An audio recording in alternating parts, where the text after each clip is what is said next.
হাসিনার বাংলাদেশে ফিরে আসার সকল রাস্তা বন্ধ ইনশাল্লাহ। আসসালামু আলাইকুম। হাসিনার বাংলাদেশে আসার সব রাস্তা বন্ধ হয়ে গিয়েছে। আগামী ১-২০০ বছরেও হাসিনা আর বাংলাদেশে আসতে পারবেন না। এমনটি জানিয়েছেন সাবেক সেনাবাহিনীর মেজর দেলোয়ার। সুপ্রিয় দর্শক, আমরা তার মুখ থেকে বিস্তারিত জেনে আসব। হাসিনার বাংলাদেশে ফিরে আসার সকল রাস্তা বন্ধ ইনশাল্লাহ। আন্তর্জাতিক অপরাধ আদালতে এবং বাংলাদেশে যে পরিমাণ মামলা তার বিরুদ্ধে হয়েছে এবং যেই রকম স্পষ্ট সাক্ষী তার সকল অপকর্মের রয়ে গেছে, তাতে স্বৈরাচারী শেখ হাসিনার কয়েকশো বছরের সাজা হবে এবং ফাঁসিও হবে। সুতরাং তার বাংলাদেশে ফিরে আসার সকল রাস্তা বন্ধ। কিন্তু আমি যেই জন্য আপনাদের কাছে সামনে এলাম সেটা হচ্ছে, তাহলে এই যে প্রতিনিয়ত ভারত বাংলাদেশের বিরুদ্ধে ষড়যন্ত্র করে যাচ্ছে এবং প্রতি ষড়যন্ত্রই তারা হেরে যাচ্ছে, পরাজিত হচ্ছে, যদিও আমাদের সার্বক্ষণিকভাবে যার যার দায়িত্ব চালিয়ে যেতে হবে। আমি দেখছি বিজিবি সুন্দর কাজ করছে, আগের চেয়ে প্রথম 16 বছরে প্রথমবার স্বাধীনভাবে কাজ করতে পারছে এবং একইভাবে সশস্ত্র বাহিনী এই বন্যায় এবং দেশের অন্যান্য সকল দায়িত্ব কাজ করে যাচ্ছে। এবং যার যার জায়গায় যদি এই বিপ্লবী সরকার যদি সবাই ঠিকমতো নিজের দায়িত্ব পালন করে যায়, তাহলে ইনশাল্লাহ আমরা এই বিপদ কাটিয়ে উঠব। এবং রাজনৈতিক দলদেরকে বলবো, আপনারা দয়া করে এই বিপ্লবী সরকারকে সাহায্য করুন। ক্ষমতা যাওয়ার লোভ ছেড়ে ওনাদেরকে আগে বিষ উৎপাদন করতে দেন এই বাংলার মাটির থেকে। তারপরে নির্বাচনের মাধ্যমে যারাই ক্ষমতায় আসবে তারা ইনশাল্লাহ দেশ চালাতে পারবে। কিন্তু গায়ে জোর করে এখন ক্ষমতায় বসতে চাইলে 6 মাসও কিন্তু সরকার টিকতে পারবে না, যা আমি বহুবার ব্যাখ্যা করেছি। কিন্তু আমি এখন মূল বিষয়ে চলে যাচ্ছি আজকের।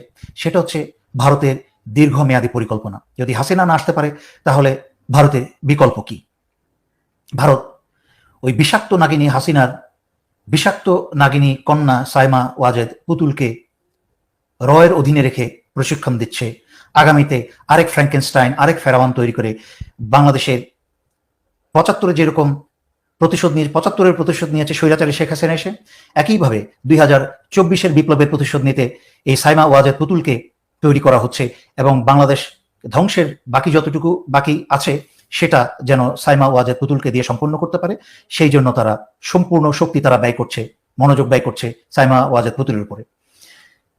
সাইমা ওয়াজেদ পুতুলকে এই স্বৈরাচারী শেখ হাসিনা ক্ষমতায় থাকা অবস্থায় দুর্নীতির মাধ্যমে বিশ্ব স্বাস্থ্য সংস্থার সাউথ ইস্ট এশিয়ার ডিরেক্টর হিসেবে তাকে নিয়োগ দিয়ে যায়।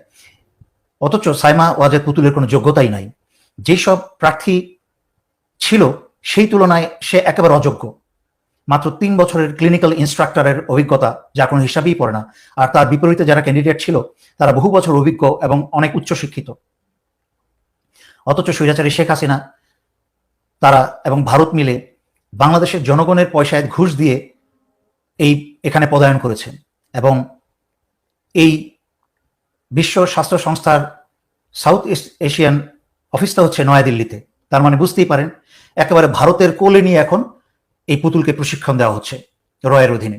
তাই আমরা শুরুতেই ভারতের বিষ দাঁত ভেঙে দিব। আমাদেরকে প্রোঅ্যাক্টিভ হতে হবে।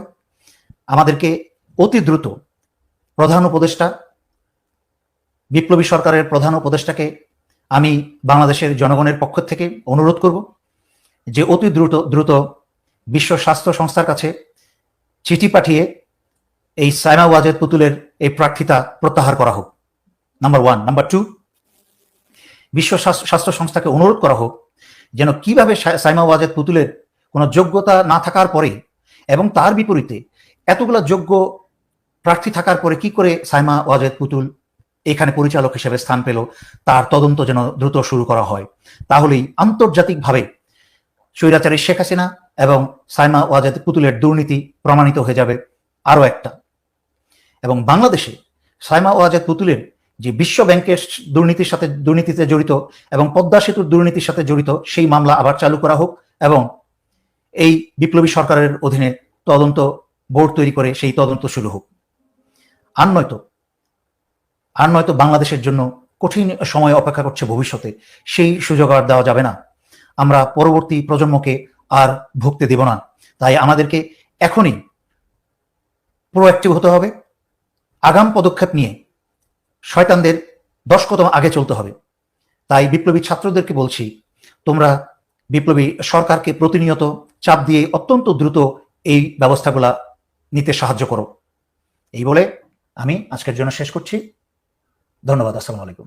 বিষয়টি আপনারা কিভাবে দেখছেন, অবশ্যই আপনাদের মূল্যবান মন্তব্য কমেন্ট বক্সে জানাবেন। সবসময় সত্য নির্ভেজাল তথ্য পেতে স্বাধীন বাংলা ইউটিউব চ্যানেলটি সাবস্ক্রাইব করে আমাদের সাথে থাকুন। আসসালামু আলাইকুম রহমতুল্লাহি ওয়া বারাকাতুহু।